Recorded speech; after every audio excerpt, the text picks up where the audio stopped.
गीले गोबर के अंदर 23% ऑक्सीजन होती है। गाय माता के गीले गोबर में ये आधुनिक शोध, लेटेस्ट रिसर्च बता रहा है कि 22 रिसर्च है, ये खोज नहीं है। खोज तो बहुत पहले हो चुकी थी। रिसर्च का अर्थ ही क्या होता है? पुनः खोज। जो हो चुकी है, भूल गए, उसको खोजना। आप यह समझना कि इस बात को आधुनिक लोगों ने खोजा है, पहले से खोजी गई है। पहले से कैसे खोजी गई उसका प्रमाण भी मैं आपको दूंगा, लेकिन पहले आपके लेटेस्ट वैज्ञानिकों की खोज पर चलिए, जो पुनः खोज गई, रिसर्च जो हुआ उस पर चलिए। गीले गोबर के अंदर 23% ऑक्सीजन, सूख जाने के बाद उसमें 29% ऑक्सीजन, जला करके उसको कंडा बना दो, उपला, 38% ऑक्सीजन, और जब वो पूरा जल के राख बन जाए तो 46.6% ऑक्सीजन गाय माता के गोबर के कंडे की राख में। और अगर उस राख को विधान से तैयार किया जाए, जैसे यहां हो रही है, घी के साथ अग्निहोत्र सही समय पर किया जाए, तो 60% तक ऑक्सीजन पाई गई है राख में। और इसकी खोज पहले हो गई थी। जब पुराने जमाने में कोई बीमार हो जाता, सीधा अस्पताल नहीं जाते, पहले किसी देवता के स्थान पर ले जाते, तो वहां पर बैठे हुए पंडित पुजारी बभूति देते। बोलो देते कि नहीं देते? ये भस्मी खा लो ठीक हो जाएगा, ये भस्मी लगा लो ठीक हो जाएगा। बीमार आदमी को सबसे पहले ऑक्सीजन चाहिए। किसी भी रोग से लड़ने के लिए अगर ऑक्सीजन की पर्याप्त मात्रा है तो उस रोग से लड़ना आसान हो जाता है। इसलिए गंभीर बीमार को जब आईसीयू में भर्ती कराते हैं तो बोलो ऑक्सीजन लगाते हैं कि नहीं लगाते हैं? तो वो जैसे ही गाय माता के गोबर के कंडे की राख खाता, उसके शरीर में ऑक्सीजन मेंटेन हो जाती। इसके अलावा जीवाणु नाशक गुण तो है ही, इसकी भी जांच कर लो आप। एक गिलास फिल्टर पानी लो, एक गिलास साधारण पानी लो। साधारण पानी में आधा चम्मच गाय माता के गोबर के कंडे की राख डाल दो और फिर लेबोरेटरी में ले जाकर के जांच कराओ। फिल्टर पानी में फिर भी 2-5% बैक्टीरिया मिल सकते हैं, लेकिन गाय माता के गोबर के कंडे की राख वाला पानी आपको 100% बैक्टीरिया फ्री मिलेगा।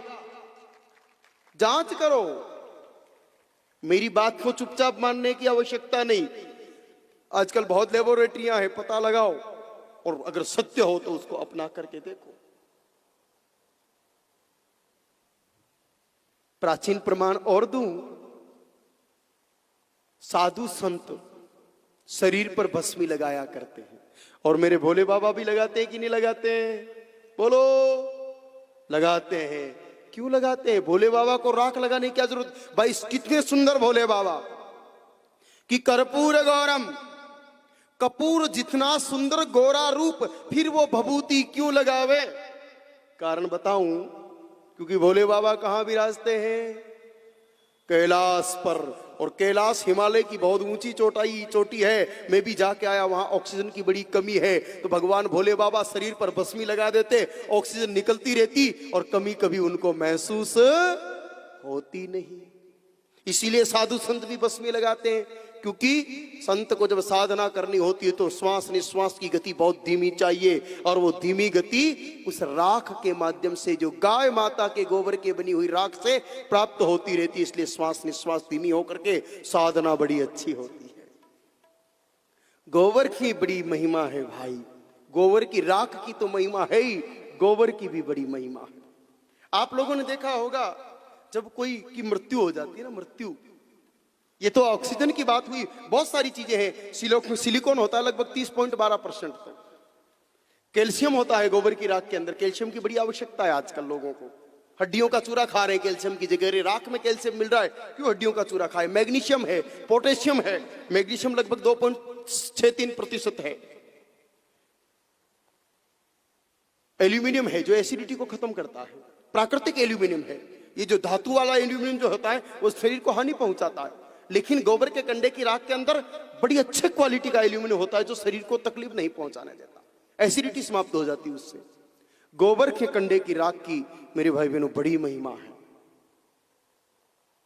अरे विदेशों में तो कैप्सूल में भर भर के राख खा रहे हैं आजकल लोग।